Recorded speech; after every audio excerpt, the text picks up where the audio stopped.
I sat in my dining room that Tuesday evening, staring at the phone that refused to ring. The silence pressed against my ears like cotton, thick and suffocating. Outside, the autumn wind rattled the windows of the mansion I had built with my own sacrifice, but inside, time had stopped. I was waiting for something that would never come. An invitation to my granddaughter's wedding.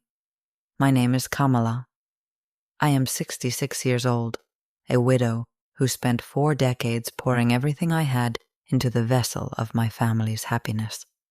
I thought love was measured in what you gave up, not what you received.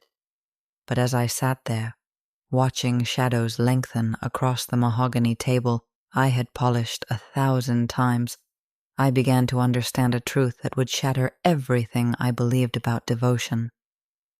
The phone's silence wasn't accidental. This wasn't oversight or a lost invitation in the mail. My hands trembled as I reached for my phone, scrolling through social media posts I wasn't supposed to see. There it was, my granddaughter in her engagement photos, radiant and glowing, surrounded by family members whose faces I recognized. Everyone was there, everyone except me. The betrayal didn't hit me like lightning. It crept in slowly, like poison seeping through my veins. They hadn't just forgotten me in their joy. They had erased me, deliberately and completely, as if 30 years of raising that child meant nothing at all. But to understand how deeply this cut, you need to know the price I had paid to love them. You need to see the woman I was before I became invisible. I remember the night I sold my mother's jewelry, the only beautiful things I owned. Each piece told a story.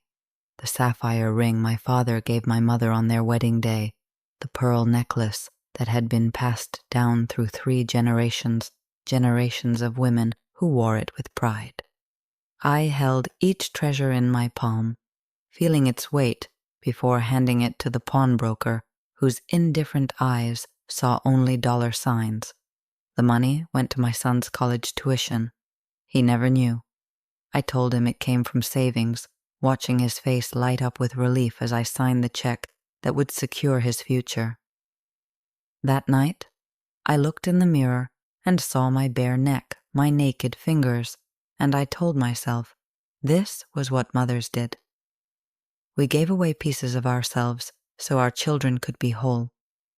Years later, when his business was failing, I worked double shifts cleaning offices downtown. My hands, once soft from the lotions I could no longer afford, became raw and cracked from industrial cleaners. I scrubbed floors until my knees screamed, emptied trash cans in buildings where people like my son conducted their important meetings. Every night, I came home exhausted, but I never told him how the money appeared in his account each month. I gave up Harold, too, the gentle widower who asked me to marry him when I was 52. He promised me trips to Italy, quiet evenings reading together, a life where someone would take care of me for once. But my son needed me to watch the grandchildren. My daughter-in-law worked, she said, and who else could they trust? So I told Harold no, watching the disappointment dim his kind eyes, and I stayed. I stayed, and I gave, and I sacrificed, believing that love was a currency that would be remembered and repaid with gratitude. What they didn't know was that while they thought I was powerless, while they assumed I had nothing left to give, I had been quietly building something strong of my own. The mansion they loved to visit, the investments they never asked about, the life I had constructed from the ashes of my sacrifices, they had no idea what I truly possessed. They thought I had nothing, but I had been preparing all along. The wedding day arrived like a slap across my face. I woke in my empty mansion, the silence so complete I could hear my own heartbeat echoing in the vast rooms. Outside, I knew preparations were underway at a venue I would never see, for a celebration that would happen without the woman who had raised the bride. I made myself coffee in the kitchen where I had taught that little girl to bake cookies, where she had run to me with scraped knees and broken dreams. The irony wasn't lost on me. I was drinking from the china set I had bought for family dinners that no longer included me. By evening, the photos began appearing online. There was my granddaughter, luminous in white lace, dancing with her new husband. There was my son, tears of joy in his eyes as he walked her down the aisle. There was my daughter-in-law, elegant in a dress the color of champagne, wearing the pearl earrings that had once been mine, the ones I sold to pay for my son's education, now somehow back in the family, but not with me. I saw relatives I had cooked for, friends whose children I had watched, neighbors I had helped through their own difficult times. Everyone was there, smiling and celebrating, completely comfortable with my absence. Even my youngest son stood there, his face carefully neutral, neither defending my exclusion nor protesting it. They were all living their best moment, while I sat alone in the mansion I had worked myself to exhaustion to provide. The same mansion they had admired when they needed a place for holiday gatherings. The same house they praised when they wanted to impress their friends with their successful mother's achievement. But as I closed my laptop and looked around at the beautiful, empty rooms, something shifted inside me. The silence that had felt like punishment began to feel like something else entirely, like power waiting to be claimed. They thought I was powerless in silence, but silence can be a weapon. 3 days later, they came with their explanations. My son arrived first, his eyes unable to meet mine as he stood in my foyer making excuses. "Mom, you know how Sarah is," he began, referring to my daughter-in-law with the same apologetic tone he'd used since their marriage 15 years ago. "She wanted something small, intimate. You know how people gossip about family drama. Family drama. As if my presence at my own granddaughter's wedding would have been dramatic rather than natural." Sarah arrived an hour later, her voice dripping with the patronizing sweetness she'd perfected over the years. "We didn't want any tension, Kamala. You know how you can get when you feel left out of planning. We thought it would be better this way. How I can get." As if my desire to be included in my family's milestone moments was a character flaw to be managed. But the worst accusation came when I asked them directly why I hadn't even been told about the date. Sarah's mask slipped then, and the real venom came pouring out. "Maybe, if you hadn't been so secretive about your finances all these years, we would have trusted you more. Everyone knows you've been hiding money while playing the martyr about your struggles." The words hit me like a physical blow. Hiding money, playing the martyr. This from the woman whose children I had raised, whose marriage I had financially supported when my son's business failed, whose very presence in my son's life had been made possible by my sacrifices. My son said nothing. He stood there, examining his shoes, while his wife accused me of deception and manipulation. The man I had given up my own happiness to support couldn't even defend me against lies. But something remarkable happened in that moment of ultimate betrayal. Instead of crumbling, instead of pleading for understanding or forgiveness, I felt something inside me straighten and strengthen. The part of me that had been bowing and bending for decades suddenly refused to bend anymore. They wanted me weak, but something inside me refused to bow anymore. After they left, I walked through my mansion, really walked through it, for the first time in years. I had been so focused on what I was giving away, so consumed with making myself smaller so others could be bigger that I had forgotten what I actually possessed. I stood in my library, running my fingers along the spines of books I had been too tired to read while I was cleaning offices at night. I walked into my studio, where canvases sat blank, because I had convinced myself I didn't deserve time for art. I toured my garden, overgrown, because I had been too busy caring for everyone else's dreams to tend my own. For weeks, I had been replaying their words, letting their accusations poison my sleep and steal my appetite. But that night, I made a decision that would change everything. I would stop begging for inclusion in their lives. Instead, I would rediscover who I was when I wasn't defined by what I could give away. I began painting again, not the careful, pretty pictures I thought would please others, but bold, emotional canvases that expressed the fury and heartbreak and ultimate strength I had kept hidden for so long. I planted new flowers, exotic varieties that bloomed in defiant colors. I read novels that transported me to places I had dreamed of visiting before I convinced myself that travel was selfish. Most importantly, I began making phone calls to financial advisors, to lawyers, to organizations that helped women rebuild their lives after sacrifice had left them empty. The mansion's silence was no longer the sound of abandonment. It was the sound of possibility, of a life being reclaimed one choice at a time. My silence was no longer pain, it was preparation. The legal documents were surprisingly simple to change. I sat in my lawyer's office, signing papers that would redirect the fortune I had spent decades building. No longer would my wealth automatically flow to children who had erased me from their most important moments. Instead, it would create scholarships for women returning to school after raising their families. It would fund shelters for mothers who had given everything and found themselves with nowhere to go. It would support art programs that reminded women they were more than their sacrifices. Each signature felt like an act of defiance. Each redirect of funds was a stone in the fortress I was building around my dignity.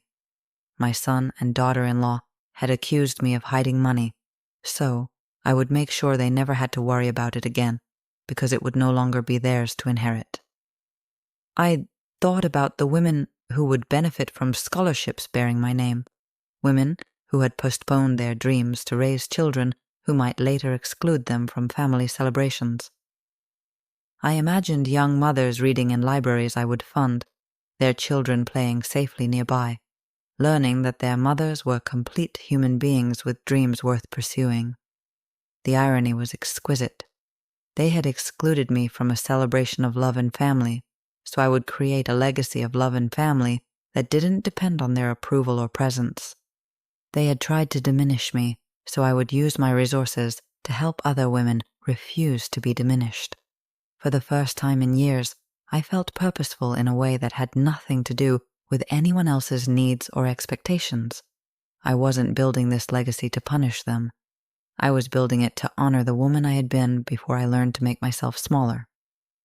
I thought I had lost everything, but in truth, I was just beginning. 2 months later, the phone rang.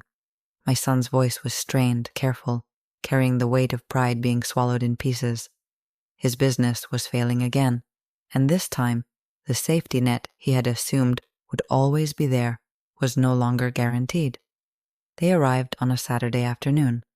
My son, my daughter-in-law, and my youngest son, who had maintained an uncomfortable distance since the wedding. They sat in my living room, the same room where Sarah had accused me of hiding money, and they sipped tea from the china they had assumed would someday be theirs. The conversation danced around the real purpose of their visit.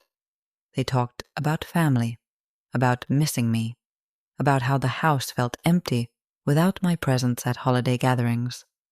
Sarah even managed to squeeze out tears, though her eyes remained calculating as she looked around at the artwork and antiques that represented decades of my careful investment and saving. When they finally asked about helping with a temporary financial situation, I reached for the manila folder I had prepared for this moment. Inside were copies of my new will, my revised financial plans, and a letter explaining exactly where my fortune would be going. I watched their faces as they read. My son's skin went grey as he realized that his inheritance, the safety net he had taken for granted while allowing me to be excluded and humiliated, no longer existed. Sarah's tears became real then, but they were tears of rage, not remorse. "You can't be serious," she whispered. "After everything we've been to each other, after all these years of family." "Family," I interrupted quietly, "doesn't exclude grandmothers from weddings. Family doesn't accuse mothers of dishonesty when they've sacrificed everything for their children's success. Family doesn't assume that love is owed without being returned." They left with nothing but regret and the crushing weight of understanding that actions have consequences, even when those actions are taken against someone they had assumed would always forgive and forget. They left with nothing but regret and the weight of their own choices. The aftermath was swift and predictable. Phone calls came from relatives who had stayed silent during my exclusion, but suddenly had opinions about forgiveness and family loyalty. My sister lectured me about holding grudges. My brother sent long emails about the importance of being the bigger person. But the call that broke my heart came from my youngest son, the one who had stood silent at the wedding, but whose conscience had been eating at him ever since. He wept over the phone, admitting that he had known the exclusion was wrong, that he had wanted to speak up, but had been afraid of creating family conflict. "I should have defended you, Mom," he sobbed. "I should have refused to go if you weren't invited. I was a coward, and now I've lost everything because I was too weak to do the right thing." His regret was genuine, his remorse complete. But I had learned the difference between forgiveness and enabling, between love and allowing myself to be diminished. I could forgive him in my heart, and I did, but I would not rescue him from the consequences of his choices. Letters arrived daily, some angry, some pleading, some attempting to guilt me into reversing my decisions. Dear Sarah wrote a particularly venomous note accusing me of destroying the family, conveniently forgetting who had started the destruction by excluding me from the celebration of family in the first place. But I didn't reply to any of them. My peace was too precious to disturb with arguments or explanations. They had made their choices when they thought I was powerless. Now they could live with those choices while I was strong. Their regret echoed loudly, but my peace was louder. Today, I wake to the sound of children's laughter. My mansion, once echoing with loneliness, is now filled with the voices of young artists from the community center I sponsor. They come twice a week to paint in my studio, their faces bright with the joy of creating something beautiful. I teach them about color and light, but more importantly, I teach them about worth. I tell them that their value doesn't depend on how much they give away or how small they make themselves to accommodate others.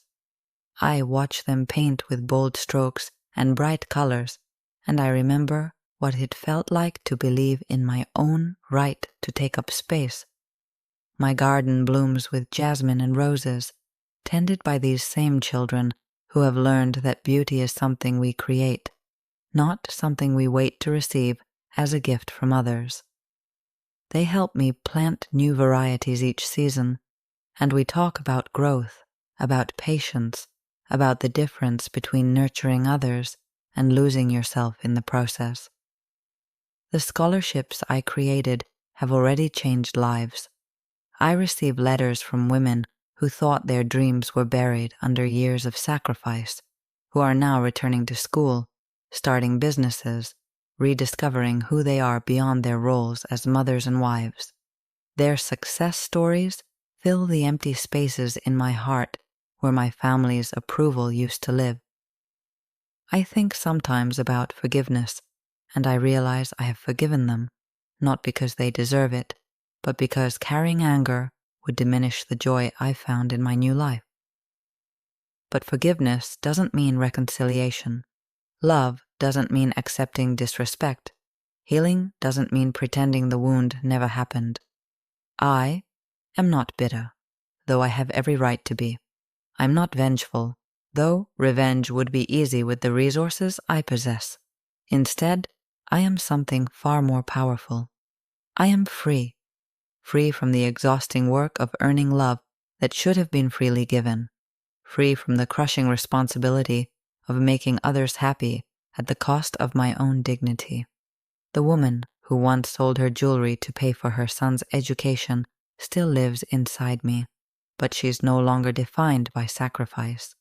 The mother who worked double shifts to save her child's business still loves fiercely, but she no longer confuses love with self-erasure. The grandmother who was excluded from a wedding has learned that her worth was never dependent on the invitations she received. As I sit in my garden this evening, watching the children clean their paintbrushes while chattering about their art, I understand something profound about strength. It isn't revenge that makes us powerful. It's the courage to reclaim ourselves. It isn't punishment that heals betrayal. It's the decision to build something beautiful from the ruins of what was destroyed. The jasmine blooms around me, filling the air with sweetness that asks nothing in return, gives beauty simply because that is its nature. And I think about all the women who have been where I was, giving and giving until they forgot they were more than what they could provide for others. To them, I would say this: your worth is not measured in the sacrifices you make or the invitations you receive. Your value is not determined by how much you give away or how small you make yourself to accommodate others' comfort. You are not obligated to heal from betrayal quickly to make others comfortable with their choices. Sometimes the greatest gift you can give your family is to stop giving everything away. Sometimes the most loving thing you can do is to love yourself enough to demand respect. Sometimes walking away from those who have erased you is the only way to become visible to yourself again. A woman's worth is not in the invitations she receives, but in the life she dares to build.